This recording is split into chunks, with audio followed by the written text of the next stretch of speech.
অনেকে হয়তো জানেন 2015 সালে একটা রিয়েলিটি শো হয়েছিল ট্যালেন্ট হান্ট, তাদের মধ্যে হিরো ক্যাটাগরিতে আমি। সেই সূত্র ধরেই আসলে ওনার সাথে চুক্তি ছিল যে আমরা একটা সিনেমা করব। 2.5-3 বছর পরে উনি দিন দা ডের জন্য আমাদেরকে কল করেন, আমাদেরকে পরিচয় করে দেওয়া হয় ইরানের যে টিমটা ছিল সেই টিমের সাথে। আবু খালেদ বিজনেসম্যান। আমার চরিত্রটা ছিল একটা পুলিশের ক্যারেক্টার। সকালে সেটে যাই, মেকআপ নেই, সারাদিন ওয়েট করতে করতে ওই দিন আর সিন হয় না, পরে চলে আসতে হয়। 3-4 দিন যাওয়ার পর মানে আমার একটা সিন স্টার্ট হয়। মিলিয়ে 7-8 দিনের মতো আমি শুটিং করি। ইতিমধ্যে কিন্তু ব্যাপারটা অনেকেই জেনে গিয়েছে যে আমি দিন দা ডেতে কাস্ট হয়েছি, কাজ করেছি। রিলিজ হওয়ার পর নক দিচ্ছিল। আমি সিলেটে ছিলাম, সিলেটে আমার কিছু কাছের ভাই ব্রাদার নিয়ে যাওয়ার পর খুবই লজ্জাজনক ঘটনা ছিল ব্যাপারটা। নিজের যে ক্যারেক্টারটা শুট হয়েছিল সেই ক্যারেক্টারটা আসলে পর্দায় খুঁজে পাইনি। পাশে যারা ছিল ওনারাও খুব আশ্চর্য হয়ে যায় যে আসলে কি হলো ব্যাপারটা। খুবই কষ্ট করছিল, প্রতারণার শিকার হয়েছি। অনন্ত জলিল ভাইয়ের সাথে যুক্ত হওয়ার রিজনটা হচ্ছে, অনেকে হয়তো জানেন 2015 সালে একটা রিয়েলিটি শো হয়েছিল ট্যালেন্ট হান্ট। যে রিয়েলিটি শো থেকে আমরা বের হয়েছিলাম অনেকেই, তাদের মধ্যে হিরো ক্যাটাগরিতে আমি এবং আরেকটা ছেলে ছিল। সো আমরা দুইজন উইনার বা চ্যাম্পিয়ন যাই বলেন। তো সেই সূত্র ধরে এর মধ্যে অনেক কিছু হয়ে গিয়েছে যা এখন না বলি। সেই সূত্র ধরেই আসলে ওনার সাথে চুক্তি ছিল যে আমরা একটা সিনেমা করব। পরবর্তীতে সিনেমাটি মানে যেই সিনেমায় আমরা চুক্তি ছিলাম সেই সিনেমাটি করা হয়নি। তার দীর্ঘ 2.5-3 বছর পর, সম্ভবত আমি নট শিওর কতদিন হবে, এরকম হবে একটা ডেট। 2.5-3 বছর পরে উনি দিন দা ডের জন্য আমাদেরকে কল করেন। আমরা অফিসে যাই। অফিসে যাওয়ার পর আমরা মিটিং করি, আমাদের ক্যারেক্টার বা বিভিন্ন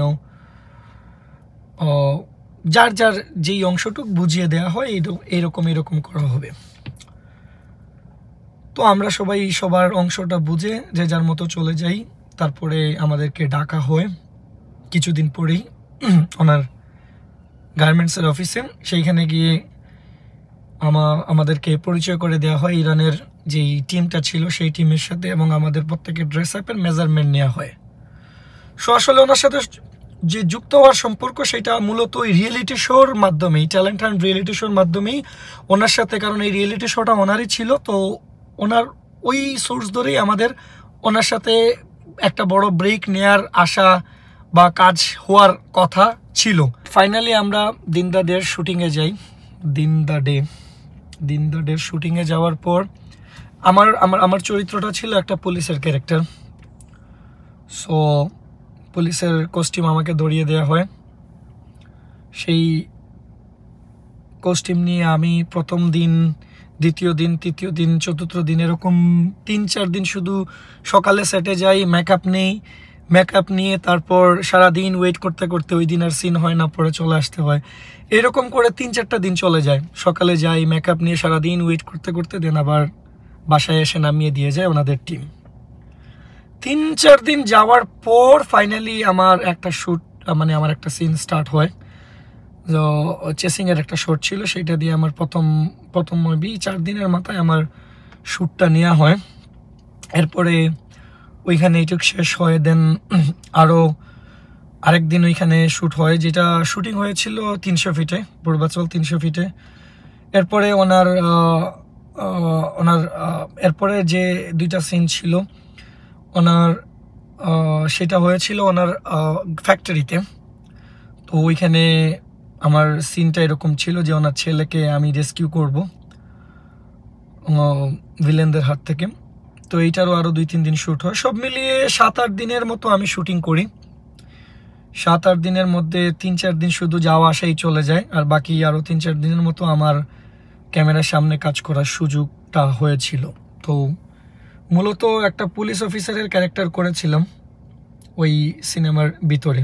সবকিছু শেষ হওয়ার পর যখন সিনেমাটা হলে আসলো তখন অনেক এক্সাইটমেন্ট নিয়ে কাছের কিছু ভাই ব্রাদারকে নিয়ে সিনেমাটা দেখতে গিয়েছিলাম হলে। আমার সিলেটে নিকটবর্তী একটা হলে সিনেমাটা দেখতে যাই। তো সাথে কিছু কাছের লোকজনও ছিল। অ্যান্ড ইতিমধ্যে কিন্তু ব্যাপারটা অনেকেই জেনে গিয়েছে যে আমি দিন দা ডেতে কাস্ট হয়েছি, কাজ করেছি। সবাই রিলিজ হওয়ার পর নোক দিচ্ছিল যে আপনি তো দিন দা ডেতে কাজ করেছেন, দেখতে যাবেন বা কীরকম আসে বিষয়। আমি সিলেটে ছিলাম, সিলেটে আমার কিছু কাছের ভাই ব্রাদার নিয়ে যাওয়ার পর যেই অভিজ্ঞতাটা হলো, খুবই লজ্জাজনক ঘটনা ছিল ব্যাপারটা। কারণ পুরোটা সিনেমা দেখার পর নিজের যেই ক্যারেক্টারটা শ্যুট হয়েছিল সেই ক্যারেক্টারটা আসলে পর্দায় খুঁজে পাইনি। ওই মুহূর্তটা ছিল এতটাই লজ্জাজনক যে পাশে যারা ছিল ওনারাও খুব আশ্চর্য হয়ে যায় যে আসলে কি হলো ব্যাপারটা। এটা এই খারাপ লাগাটা আসলে ভাষায় বলার মতো না।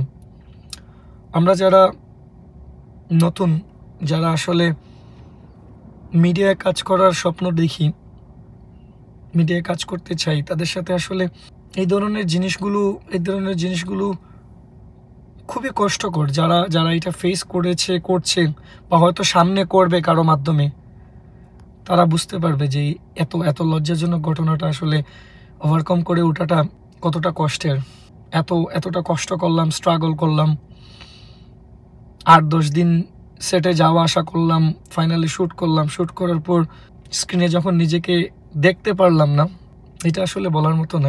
এটা খুবই খুবই কষ্টকর ছিল। মানে এক কথায় আমি একটা প্রতারণার শিকার হয়েছি বলতে গেলে।